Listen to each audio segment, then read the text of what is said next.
ticket to this competition, the FIFA Confederation Cup, and you always expect a tight one between Brazil and Uruguay. I think the two teams, aside Argentina, have the richest history in terms of being at the World Cup. Uruguay has won the World Cup twice, Brazil 4 times or thereabout. Argentina, I think they've won it a couple of times too. So you expect a very tight game, but it showed in this game. As quickly as possible. Uruguay lost the penalty. Diego Forlan, the goalkeeper Julio Cesar, got it right. Actually predicted, but it became a ding-dong affair. Towards the end of the first half, we saw the Brazilian magic came to the fore. The Neymar factor came into the scene, and of course, at the end of the day, it was let's talk about some things. The man you just mentioned, former Lyon striker Fred. A lot of people have questioned his inclusion in the team, but Luis Felipe Scolari has gone for a striker that will do business, not the skillful type, get the job done. And if you look at the goal he got tonight, I mean, there was nothing skillful about the goal. He just got the ball behind the net after a lot of good work from Neymar. So 3 goals in 4 matches. In your opinion, has it justified his inclusion in this team? If you look at Coach Felipe Scolari, his kind of football is not the kind of football it's not as flashy, as enticing as people would think that the Brazilian will come to play.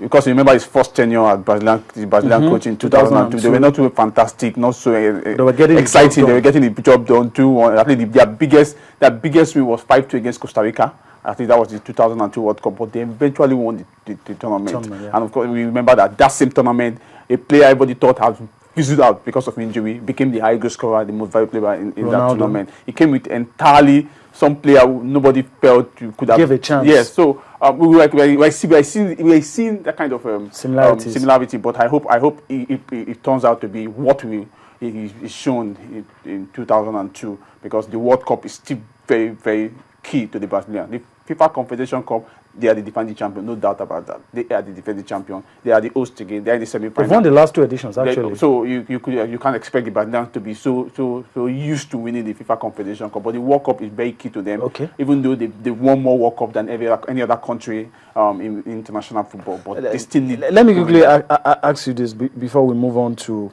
other things on the show. If you were Oscar Tabarez, put yourself in his shoes now. You have 3 of arguably the best strikers in the world.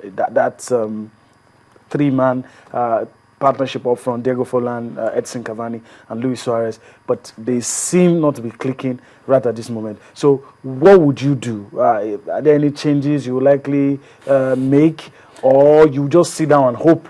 Because that's what the coach seemed to be doing. They just sat down and hoping that something will change. These are the 3 best strikers the man can boast of. I don't know if he has any other. Or maybe unless the guy that scored a brace in that game against Tahiti. I think that's the only addition the one comes up. If these 3 guys, could not get the job done, he has to bring someone from the bench to see whether his fortune can change. But you can't. It's not yet over. It's still very open. Still 1-0 because this is semi-final.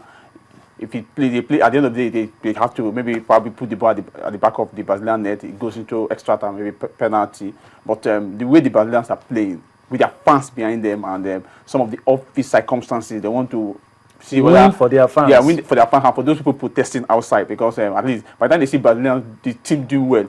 I think they'll forget about the protest for a while. The joy on the field has an impact on the trouble outside. So for the Brazilians, they are more business-like.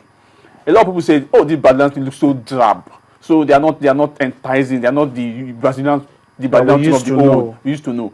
But of course, look at the way the Brazilians will play the best of football. They won't get the result. But which do you prefer? That's the question. They have 2 coaches who have won the World Cup, one in '94, one in 2002, on the bench, and the 2 is the combination of one fantastic side in 1994, brilliant player, the one unheralded player who won the World Cup, a combination of the 2. I think they are getting the better mix. Right. Yes, they are getting the better mix at this tournament. Let's see how that plays at the World Cup. They are gradually coming into form at the right time. Well, we'll just keep our fingers crossed, and of course we'll update you as goals are scored or whatever happens in the game. And hopefully before we wrap things up on the show tonight, we'll give you the final score of that semi-final match between Brazil and Uruguay. But let's talk about the other semi-final. I mean, let's just pay a thought for that semi-final, because a whole lot of football fans think it's going to be a one-sided affair. Spain and Italy, especially now that Mario Balotelli will not be in that game. That's the biggest threat that the Italians have. And the Pirlo is still doubtful. You know, so I don't know if you think that, agree with most people that it's going to be a one-sided affair. Well, the Italians will look like the team that has been pushed to the wall. What they just need just to fight back. The Spaniards look like the top favorites. They have everything to lose. The Italians will look like a team that have nothing to lose, because this same Spanish team beat them at the Euro 2012 Championship 4-0 in the final. So they want to see the Spaniards as the bigger brother as far as this competition is concerned. But the way it has turned out at the end of the day is like somebody going to war. You have just your knife, and at the end of the day, and the knife you lost the knife, and you are coming up with someone that has an ammo tank. I don't know what kind of weapon you use to fist that person, because nothing's happening in the Spanish camp. But the Italians are having it very well. Mario Balotelli has returned to Italy because of the injury he sustained. Then Pirlo is still doubtful, one of their most inspiring striker. I don't know who will take that. Maybe what they will do is for Cesare Prandelli is just to play a bit of safe football, not to concede more goals, but see whether you can. They played twice. They played twice at Euro 2012, and the first match they played, the Spaniards forced them to a draw. So they can take consolation. Probably look at the tapes, look at what they did right, and see what lessons they can learn from that game, and see how far they can go. But of course, that semi-final will be tomorrow, and we'll try and see. The Spaniards are motivated as well. This is the only trophy they've not won. They've won everything. The last time they had an opportunity to win this, the United States did not allow them. So we'll see how far they can go in this one. And that's Spain coach Vicente Del Bosque. Well, let's move away from the FIFA Confederations Cup and go to another FIFA competition. This one involves Nigeria, and that's the FIFA Under-20 World Cup. We'll take you to the last match played by the Flying Eagles of Nigeria.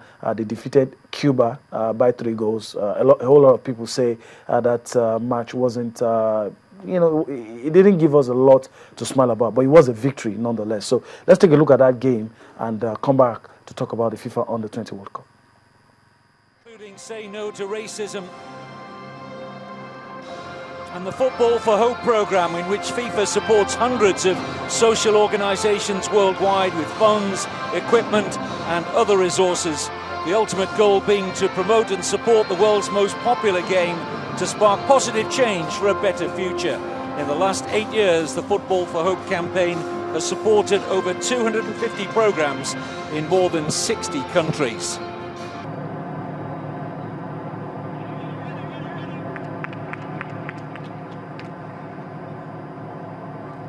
And we're underway in the second round of matches at this Under-20 World Cup. This Group B in Kayseri. We're in the centre.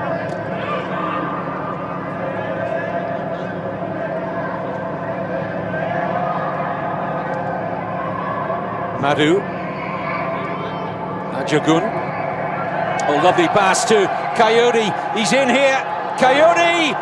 Tap in for Aminu! Goal for Nigeria.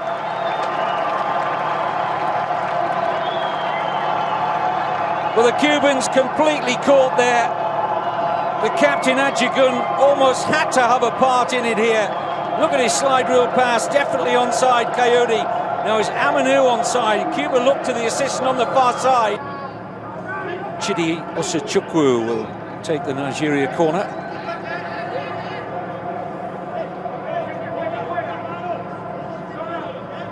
Interesting little positioning of players just inside, just outside the edge of the Cuban penalty area. Look at this. Now, where am I going to make the run? That's what the Cuban defenders have to work out. They've plugged the gaps for now. Good-looking cross, brilliant goal. It's a quite superb goal from Umar, his second of the game. And it was a delightful finish. Look at this. Cuba looked as if they were going to clear the corner. And when the cross came back in, what a great